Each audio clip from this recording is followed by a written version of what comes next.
In the gray dawn of Liverpool's industrial sprawl, a name once whispered in pubs and back alleys began to fade from the headlines. Jaime Stevenson, known on the streets as the Iceman.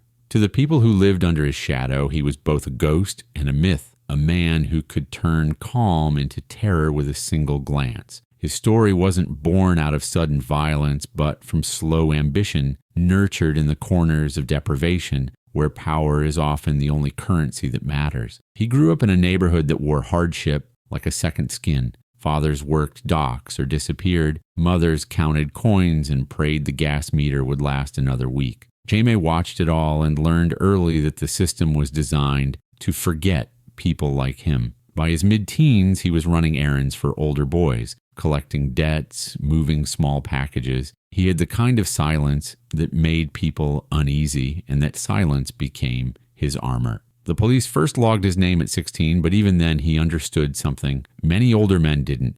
Survival wasn't about strength, it was about control. When others lashed out, he stayed cold, measured, invisible. The nickname Iceman came later after a rival dealer described him as the calmest man you'll ever see right before he ruins your life. Through his 20s, Liverpool's underworld began to evolve. The old guard, men who once ruled through muscle and intimidation, were fading. A new generation embraced networks, supply chains, and technology. Jaime saw opportunity where others saw chaos. He connected with traffickers moving cocaine from Spain's Costa del Sol, used encrypted messaging long before it became common, and treated crime like logistics. Shipments arrived hidden inside fruit crates or ceramic tiles, slipped through customs with help from men who owed him favors. For years, authorities knew something was moving through the docks, but they couldn't trace it to him. Jaime operated through layers of intermediaries, each paid well enough to stay loyal and distant enough to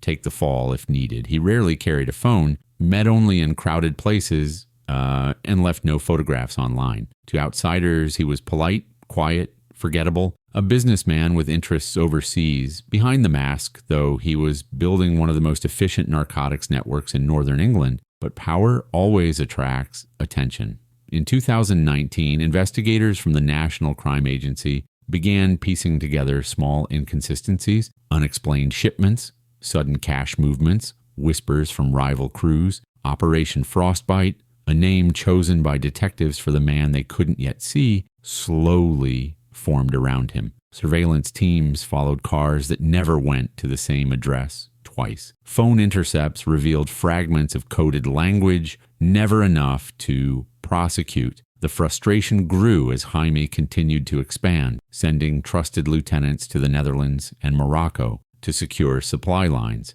To those inside the organization, he ruled by logic, not fear. He discouraged violence because it drew headlines, but when retribution was required, it arrived with surgical precision. One former associate later told reporters, "He didn't raise his voice, didn't threaten you. He'd just look at you like you'd already ceased to exist." By 2021, the empire was estimated to move drugs worth tens of millions annually. Jaime had become a myth, even to his own crew. He used multiple passports, luxury apartments under aliases, and accountants who managed his assets through shell companies stretching from Dubai to Malta. Yet even myths have blind spots. The encrypted communication system he trusted, EncroChat, was secretly compromised by European law enforcement. Thousands of messages were captured, including references to shipments, payments, and coded nicknames that led directly back to him. When the arrest began, he vanished. For months, investigators believed he had fled to Spain or possibly the Caribbean, but the truth was stranger. He stayed inside the UK, moving between safe houses, using cash reserves and loyal contacts to hide in plain sight. For 17 months, he lived as a ghost. No phone, no digital trace, surviving through a network of old favors and fear. Friends turned cautious, allies disappeared, and the silence he once controlled began to isolate him. Those months on the run eroded everything he had built. Cash piles dwindled, contacts grew nervous, and every knock on a door felt like the end. Eventually, exhaustion outweighed pride. Late in the summer of 2023, he attempted to reach Barchester, a private airstrip in Kent. planning to board a small plane bound for France. Intelligence reached the authorities hours before takeoff. The arrest was quiet, almost anticlimactic.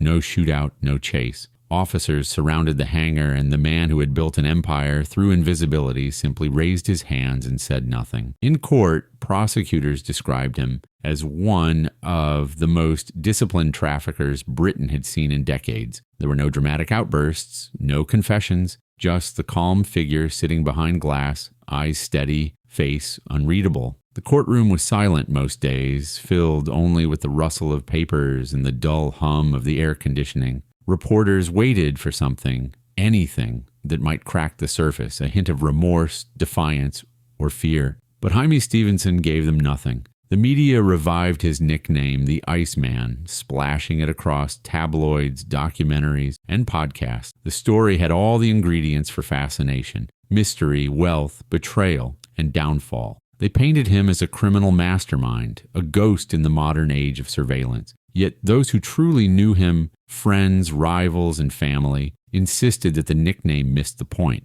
He wasn't heartless. If anything, he was hollowed out by the very discipline that had once made him powerful. Control had been his greatest weapon, but it had also become his cage. Sentenced to 16 years in prison, Jaime Stevenson watched the empire he built disintegrate from behind bars.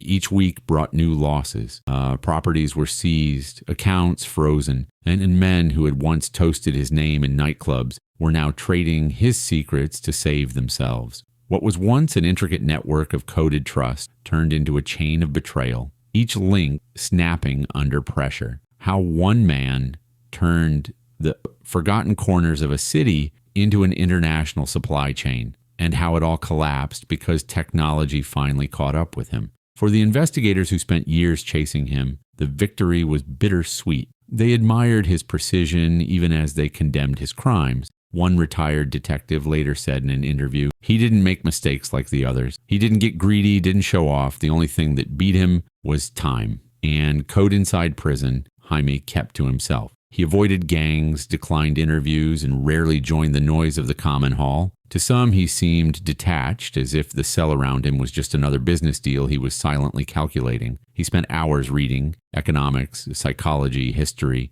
books about systems and control. Other inmates called him Professor Ice, half mocking, half in awe. Yet even there, the discipline began to erode. The stillness that once defined him now weighed heavy. Nights stretched endlessly. Silence, once his comfort, turned into a slow punishment. There are no encrypted channels in a prison cell, no secret meetings or coded messages, only time and the sound of keys turning in steel locks. Outside, his story continued to ripple through the communities he had once influenced. In neighborhoods like the one where he grew up, young men still spoke his name in low tones, half admiration, half warning. To them, his rise was proof that the system could be beaten, if only for a while. They ignored the ending, the cell, the collapse. They remembered only the power. But investigators, journalists, and social workers told a different version. They saw the wreckage, families broken by addiction, local businesses suffocated by laundering operations,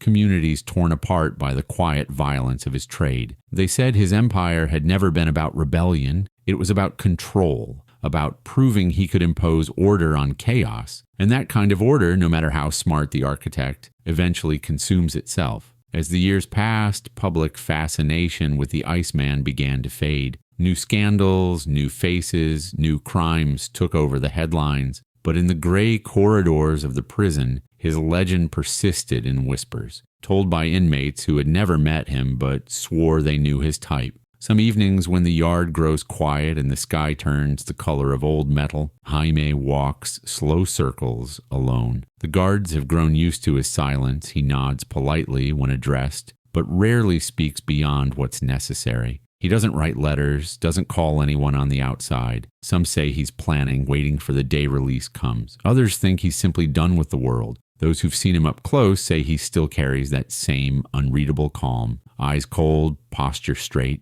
The kind of stillness that makes others uneasy. Maybe he's replaying every move that brought him here. The shipments, the coded deals, the betrayals. Maybe he's thinking of the people who vanished along the way, or maybe he's just counting the years until silence feels like peace again. Because for men like Jaime Stevenson, Time doesn't heal, it measures. Each passing day is another reminder that control, once absolute, now belongs to someone else. And as the world outside forgets his name, the Iceman remains, frozen not in myth but in memory, pacing the same yard beneath the same indifferent sky.